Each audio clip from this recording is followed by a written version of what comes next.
ya pondok pesantren kalian hikmatul musibah. Nah, yang sering. Kita sering berdoa. Kebetulan saya dari MI Darwata di Kecamatan Sampang Cilacap dalam kegiatan bimbingan perkawinan. Jadi kalau kalian ikut pengen rock ya, jadi nggak usah ikut di situ aja. Ini bimbingan perkawinan bagi orang-orang yang mau nikah, itu dibimbing dulu 2 hari. Nah, ini kegiatan saya ini lagi bimbingan perkawinan. Ya.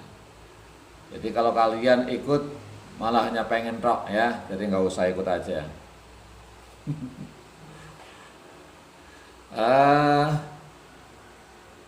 Puji syukur kepada Allah yang telah melimpahkan kesehatan pada kita.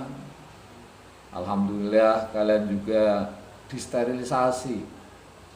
Dalam masa pandemi ini yang paling diuntungkan adalah kalian semua. Kalian bisa jauh dari yang namanya COVID ya. Karena kalian betul-betul terlindungi dari sisi ini. Ini alhamdulillah, syukur yang luar biasa. Maka kalau saya ke situ ya saya yang harus bersih-bersih. Saya yang harus pakai masker, saya yang harus pakai yang cuci tangan, saya yang harus jaga jarak sebetulnya ya. Kalian semua karena udah steril sebetulnya nggak perlu untuk seperti itu. Ini alhamdulillah syukur yang harus kalian rasakan sebagai salah satu nikmat dari Allah Subhanahu wa taala. Karena apa? Di balik musibah pasti ada hikmahnya.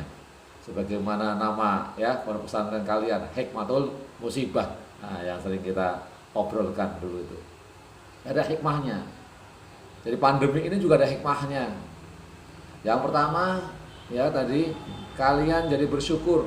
Orang lain ketakutan akan corona, kalian jauh dari itu. Yang kedua, ya kan, amin ya, insya Allah. Yang kedua kalian sekarang jadi ngerti. Saya juga ngerti teknologi. Ternyata kalau manusia saja bisa begini, melihat dari jauh, ngobrol dari jauh, ya kan? Ini kebaca kelihatan.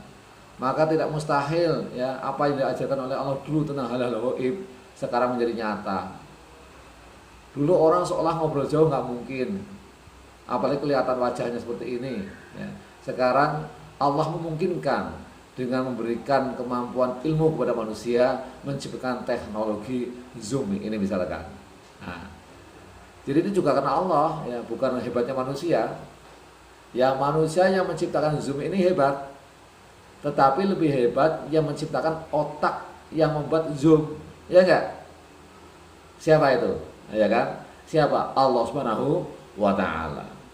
Jadi kita jangan salah kagum ya, jangan salah memuji. Karena alhamdulillah segala pujian hanya milik Allah. Manusia itu ya sekedar diapresiasi. Oh otaknya hebat, oh orangnya pintar, oh orangnya kaya, oh orangnya banyak duit. Tapi kalau kita pikir jauh, semua kepintaran juga dari Allah, semua rezeki materi juga dari Allah. Maka tetap yang maha dan harus dipuji adalah Allah. Makanya pujian, segala pujian dalam Al-Fatihah yang paling hafal adalah alhamdulillah. Ya enggak? Nah, nih. Jadi kalau kita misalkan nggak dipuji oleh manusia, kita nggak usah marah, biasa aja. Karena memang nggak pantas kita dipuji, ya enggak? Tapi juga kita nggak minder. Kita nggak usah minder, dicaci maki, dijelekin, nggak usah. Kenapa? Karena memang faktanya kita banyak kekurangan. Tetapi Allah menciptakan kita pasti punya kelebihan. Itu aja. Ini yang terpenting menurut saya. Jadi keyakinan adanya Allah ini akan semakin membuat kita itu sehat, akan semakin membuat kita itu secara mental juga sehat. Sehat lahir batin, ya. Ini yang terpenting menurut saya. Jadi semua kejadian, semua peristiwa tidak lepas dari campur tangan Allah, tidak lepas dari pengawasan Allah. Semua yang terjadi Oke, ibarat mobil ya, ada spionnya. Kita boleh tengok ke belakang lewat spion. Tapi kita nggak boleh nengok ke belakang terus. Nanti tabrakan malah, nggak pernah lihat depan. Ya nggak? Kalau kamu nyetir mobil hanya lihat spion terus ya, tabrakan. Tapi nggak ngeliat spion, juga kadang-kadang kita nyerempet orang. Nah, makanya ya kadang-kadang kita lihat masa lalu, ya Allah, masa lalu saya baik banget ya, alhamdulillah. Ya Allah, masa lalu saya, aduh nggak enak, astagfirullah. Mudah-mudahan Allah menjauhkan dari masa laluku. Itu aja. Tapi nggak perlu kemudian terlalu mencaci maki diri sendiri, juga nggak perlu. Yang penting adalah berusaha terus untuk memperbaiki diri siapapun, termasuk saya. Jangan dikira spion saya itu baik terus, ya. Spion saya mungkin baik di hadapan kalian. Nah, kalian nggak tahu apa-apa ya. Tapi Allah tahu spionnya itu kayak apa itu, ya enggak? Allah Maha tahu spion yang jelek. Itu aduh. Pokoknya kalau di hadapan Allah habis pokoknya, ya habis. Ya, nggak ada apa-apanya, nggak ada apa-apanya. Hanya di hadapan manusia Allah meninggikan derajat manusia yang lain, ya. Maka Allah janjikan, jika kalian bertahajud ya fatahajat bihi nafilalat gitu ya. Jika kalian bersolat tahajud, maka kalian akan mendapatkan maqamam mahmuda, tempat yang terpuji. Jadi insya Allah kalau kalian rajin tahajud ya, kalian rajin beribadah malam, insya Allah akan ditingkatkan derajatnya. Allah akan menutupi kekurangan kita.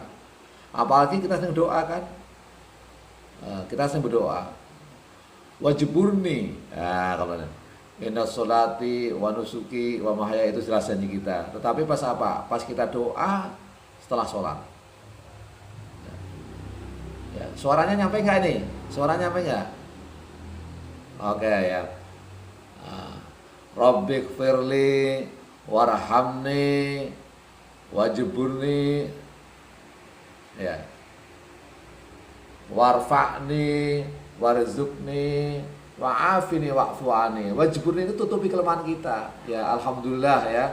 Asal kita serius, Allah akan tutupi kelemahan kita. Caranya gimana coba? Akhlak kita gimana? Ya kita jangan senang buka-buka aib orang gitu, maka Allah akan menutupi aib kita. Ya enggak? Enggak penting amat misalkan itu di BAP apa, itu kemarin dari lulusan mana, ini jeleknya apa, enggak perlu. Enggak perlu pengen ngerti jeleknya orang, enggak usah. Enggak penting, ya, enggak penting. Udah ngeliat jeleknya sendiri aja agar kita bisa memperbaiki diri. Yang kedua, jika kita tahu jeleknya orang, kita susah menghormati. Maka nggak perlu kita nyari-nyari jeleknya orang agar kita bisa menghormati orang lain. Nah ini, orang kalau nggak tahu jeleknya orang lain ya, pasti dia akan menghormati dan tenang kita. Ya sekarang mohon maaf ya, mungkin ya kalau saya tahu track record kalian di BAP itu, misal saya tahu semuanya, saya mungkin gemeter itu ngaji di situ, nggak berani saya, ya enggak? Menakutkan sekali gitu kan.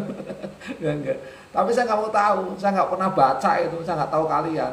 Pokoknya saya ketemu kalian, kalian ketawa, kalian senyum, kalian mau ngobrol, ya udah, kamu manusia yang waras menurut saya, manusia yang sehat, bisa bersahabat, bisa berteman, sama-sama punya keinginan untuk baik, mau ngaji, mau ke masjid, percaya Allah, ya udah ngapain, dinikmati aja itu. Makanya jujur, saya nggak tahu menahu dan nggak mau tahu siapa orang lain, ya bukan berarti nggak peduli, ya agar saya bisa menghormati orang lain. Itu cara saya, ya. Jadi di samping jika kita membincangkan jelek orang, namanya apa coba? Ghibah, ya enggak? Namanya apa? Ghibah. Membincangkan jeleknya orang lain.